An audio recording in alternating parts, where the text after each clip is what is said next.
तो hello guys, पिछली video में मैंने आपको बताया था कि अगर हम एक इलेक्ट्रिक डाइपोल को इलेक्ट्रिक यूनिफॉर्म इलेक्ट्रिक फील्ड में रखेंगे तो फिर उसमें टॉर्क पैदा होगा। तो इस वीडियो में हम जानेंगे कि अगर वो टॉर्क होगा तो इसी तरह से एस एच एम भी प्रोड्यूस होगा।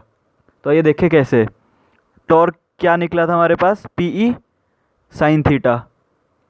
अगर हमारा एंगल बहुत छोटा है, क्या मतलब कि जैसे ये इलेक्ट्रिक फील्ड लाइन है और थीटा हमने किसे माना है, ये डाइपोल रखा है ऐसे, ये पॉजिटिव एंड और ये नेगेटिव एंड, तो ये एंगल थीटा होगा।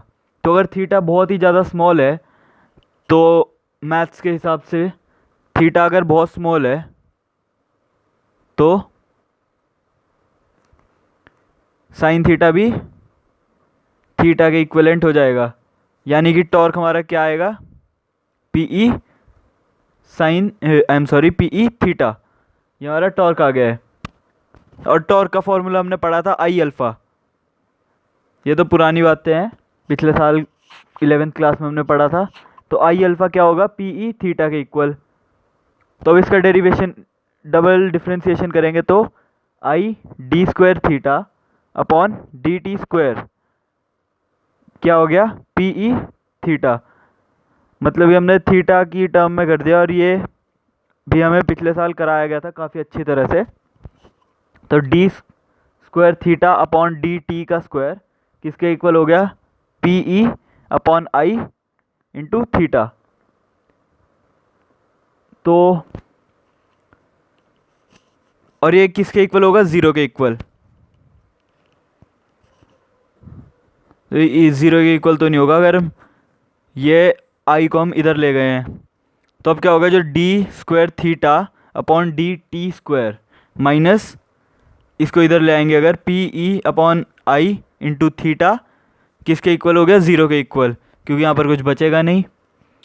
तो अब इसे कंपेयर करेंगे एस एच एम की इक्वेशन से। तो कंपेयरिंग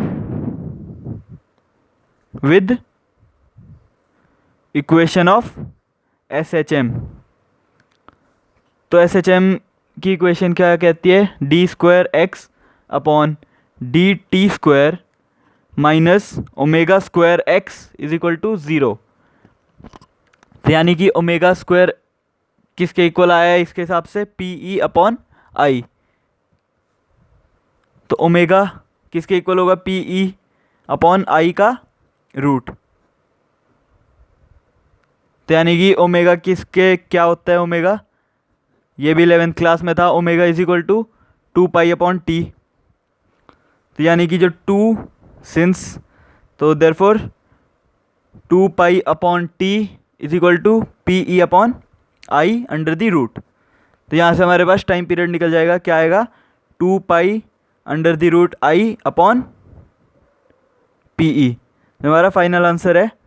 इससे हम टाइम पीरियड निकाल रहे हैं और यहाँ पे मैंने आपको प्रूफ करा है कि एस एच एम होता है। और एस एच एम होता कैसे, अगर हम प्रैक्टिकली भी देखेंगे तो जैसे मैंने पिछली वीडियो में बताया था कि मान लीजिए ये पॉजिटिव एंड ये नेगेटिव एंड, तो ये पॉजिटिव और ये नेगेटिव। तो पॉजिटिव इस तरफ होगा तो घूमते घूमते ऐसे आ जाएगा, फिर वापस ऐसे आ जाएगा, ऐसे ऐसे अगर ये अपना मोशन दिखाएगा तो फिर ये एस एच एम ही तो हुआ।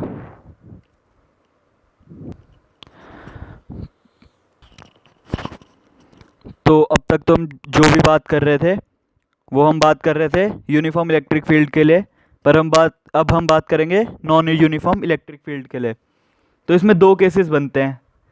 अगर पहले केस की बात करें तो अगर इलेक्ट्रिक फील्ड इस डायरेक्शन में इंक्रीज़ हो रही है, मतलब कि यहाँ पे इलेक्ट्रिक फील्ड कम है, फिर ज़्यादा हो रही है, फिर ज़्यादा हो रही है, फिर ज़्यादा हो रही है, फिर और ज़्यादा हो रही है, इस डायरेक्शन में ऐसे इंक्रीज़ हो रही है। लिख लेते हैं, इलेक्ट्रिक फील्ड अगर इंक्रीज़ हो रही है तो, और हमने यहाँ पे क्या रखा है, डाइपोल, तो यहाँ पे माइनस है एक और एक एंड पॉजिटिव, इसको Q नाम दिया और इसको भी Q। तो अब F2 इस पे लग रहा है और F1 इस पे लग रहा है। तो क्या होगा, जो F2 है, क्योंकि यहाँ पर ज़्यादा इलेक्ट्रिक फील्ड का असर है तो F2 F1 से ज़्यादा होगी। तो जो नेट फोर्स होगा वो किसकी डायरेक्शन में होगा? इलेक्ट्रिक फील्ड की। और अगर केस 2 दूसरे केस की बात करें कि अगर इधर से इधर डिक्रीज हो रही है, यानी कि यहाँ पे ज़्यादा है, फिर कम हो रही है, फिर और कम हो रही है, फिर और कम होते होते डिक्रीज हो गई है, तो यहाँ पे डाइपोल रख दो नेगेटिव और पॉजिटिव। तो यहाँ पे F1 फोर्स और ये F2 फोर्स, तो यानी कि F1 और F2। सो जो नेट फोर्स होगा वो किसकी डायरेक्शन में होगा?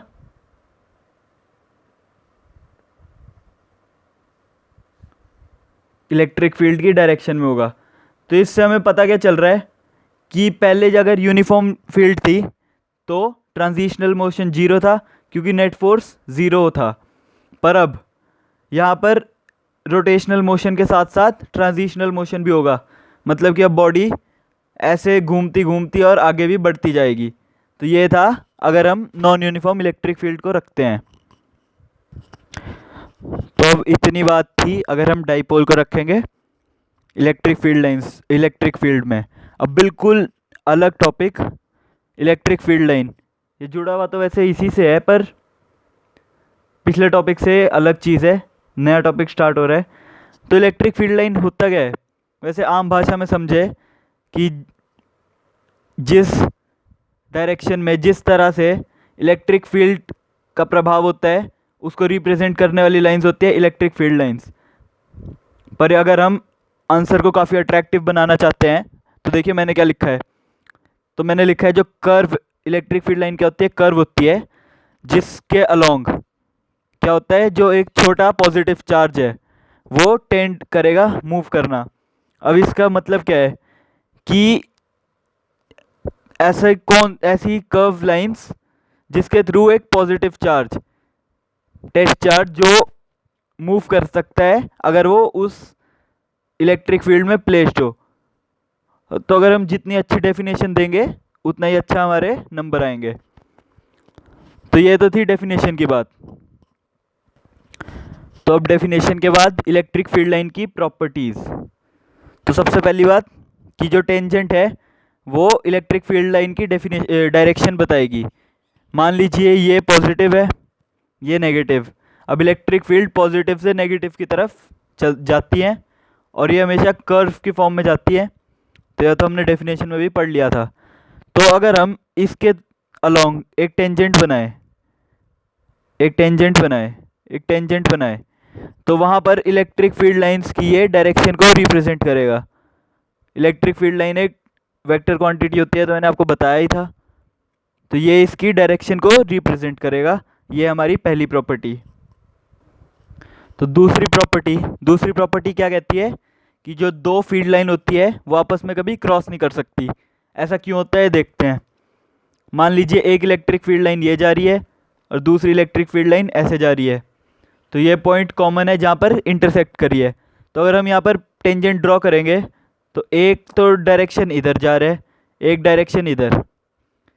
तो ऐसा कभी हो ही नहीं सकता कि एक ही इलेक्ट्रिक फील्ड लाइन एक ही पॉइंट से दो डायरेक्शन को शो करे। इसीलिए दो इलेक्ट्रिक फील्ड लाइन कभी क्रॉस नहीं करती है।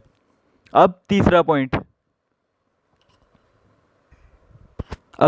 प्रॉपर्टी तो मैं पहले भी बता चुका हूँ, क्या कि जो इलेक्ट्रिक फील्ड लाइन होती है वो हमेशा पॉजिटिव से नेगेटिव की तरफ ट्रेवल करती हैं। तो ये तो सिंपल सा पॉइंट था। अब चौथी बात, तो फोर्थ पॉइंट हमें क्या बता रहा है कि ये कॉन्टिन्यूस कर्व्स होते हैं।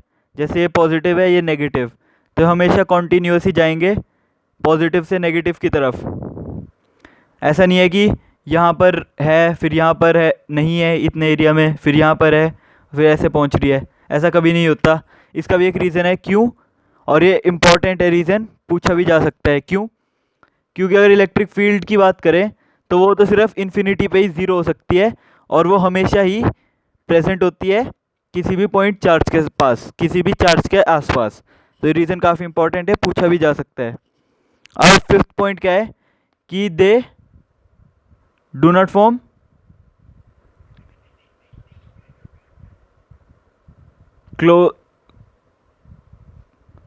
लूप। क्या मतलब कि ये क्लोज लूप नहीं बनाती। कैसे? क्यों? ये कभी भी ऐसी शेप की आपको नहीं दिखेंगी कि ये, क्योंकि ये हमेशा पॉजिटिव से स्टार्ट होकर नेगेटिव पे एंड करती है।